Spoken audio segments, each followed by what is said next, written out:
Selamat malam, salam sejahtera. Terima kasih karena bersama dengan saya di Nazlin Unity Channel. Isu paling hangat kali ini melibatkan Najib dan anak beliau. Sebelum ini kita telah dengar bahwa Najib telah pun diarahkan membayar cukai pendapatan sebanyak Rm1,7 bilion oleh LHDN. Namun demikian, Najib telah membuat rayuan dan cuba untuk mendapatkan pembatalan penghakiman terus untuk saman tersebut ataupun arahan bayaran kembali 1,7 bilion tersebut.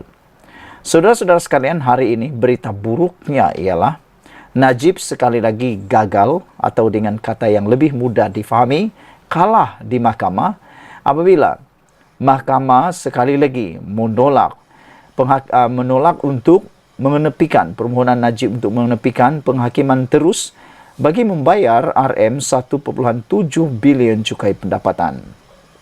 Yang menjadi persoalan dan pertikaian netizen di mana-mana media sosial pada waktu ini ialah pertanyaan mereka, yaitu berapa kayakah Najib sehingga mempunyai nilai tunggakan cukai berjumlah 1,7 bilion.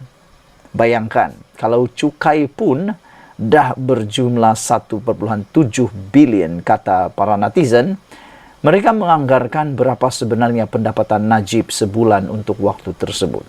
Inilah yang mendorong para netizen membuat kajian sendiri untuk mendapatkan berapa sebenarnya pendapatan Najib. Karena untuk makluman Anda semua, pendapatan ataupun cukai yang dipotong itu atau perlu dibayar itu bukanlah jumlah pendapatan mereka, tetapi hanya beberapa peratus daripada jumlah pendapatan bulanan atau jumlah hasil atau jumlah kekayaan seseorang itu. Sebahagian kecil. Jadi yang sebahagian besarnya itu kita pun tak tahu. Karena cukai pendapatan saja 1,7 bilion. Baik, apa sebab Najib gagal penghakiman terus tersebut? Dan adakah ini akan menyebabkan Najib akan muflis? Dan untuk makluman Anda semua, kalau Najib muflis bermaksud beliau tidak akan dapat bertanding lagi dalam pilihan raya kalaupun beliau dibebaskan daripada penjara.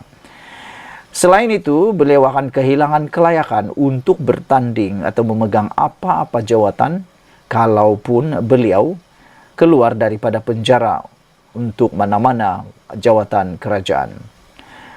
Inilah yang menyusahkan hati para penyokong Najib. Kerana kalau Najib mampu bayar, tak apalah. Tapi kalau tak mampu bayar, dia akan diisytiharkan bankrupt atau muflis dan tak boleh bertanding dalam mana-mana pilihan raya. Mahkamah Persekutuan hari ini memutuskan bahawa mengutip cukai adalah fungsi berdaulat kerajaan. Mahkamah Persekutuan hari ini menolak rayuan Najib Razak dan anaknya Muhammad Nazifuddin untuk membatalkan penghakiman terus terhadap mereka bagi menyelesaikan kira-kira 1,7 bilion ringgit cukai pendapatan yang belum dibayar kepada Lembaga Hasil Dalam Negeri LHDN. Bayangkan, kata netizen, kalau 1,7 bilion itu digunakan untuk pembangunan negara, kata mereka, berapa banyakkah yang boleh dibangunkan di Malaysia, kata mereka semua. Dan kalau dinilai-nilailah 1,7 bilion itu, berapa buahkah sekolah yang boleh siap, dan berapa hospital yang boleh siap, dan berapa banyak rumah ibadat yang boleh siap, kata mereka lagi. Namun demikian, yang kita rasa simpati ialah Najib sudahlah di dalam penjara, dapat berita pula gagal ke tepi penghakiman terus, dan mungkin akan diarah membayar dengan segera 1,7 bilion tersebut. Dari mana Najib nak dapat duit 1,7 bilion itu? Kita pun tak tahulah. Ketika membacakan keputusan sebulat suara panel rayuan, Hakim Nalini Padmanathan berkata, prinsip bayar dahulu, bincang kemudian, tetap berkuat kuasa, dan sesiapa yang berhutang kepada LHDN mesti menyelesaikan jumlah tertunggak sebelum merayu kepada Pesuruhjaya Khas Cukai Pendapatan. Saudara-saudara sekalian, nampaknya kali ini Najib kalah lagi dengan semua hakim yang mendengar rayuan ini sebulat suara menolak keputusan untuk cubaan Najib mendapatkan pembatalan ataupun mengenepikan penghakiman terus tersebut. Mengutip cukai adalah fungsi berdaulat kerajaan, kata ketua kepada hakim ataupun panel hakim, iaitu Nalini Padmanathan. Beliau berkata, Seksyen 106 dalam kurungan 3 Akta Cukai Pendapatan diwartakan Parlimen membolehkan pengutip cukai dilakukan tepat pada masanya. Nalini berkata bahawa Seksyen 1063 dalam kurungan 3 adalah berperlembagaan kerana ia tidak melanggar perkara 5, 8 dan 121 Perlembagaan Persekutuan. Panel rayuan yang dipengerusikan Presiden Mahkamah Rayuan Abang Iskandar Abang Hashim dan ia juga disertai Hakim Besar Malaya Zabidin Diah dan Hakim Mahkamah Persekutuan Mary Lim dan Abu Bakar Jais. Najib dan Nazifuddin mendakwa bahawa penghakiman terus yang dikenakan terhadap mereka menafikan hak mereka kepada perbicaraan yang adil.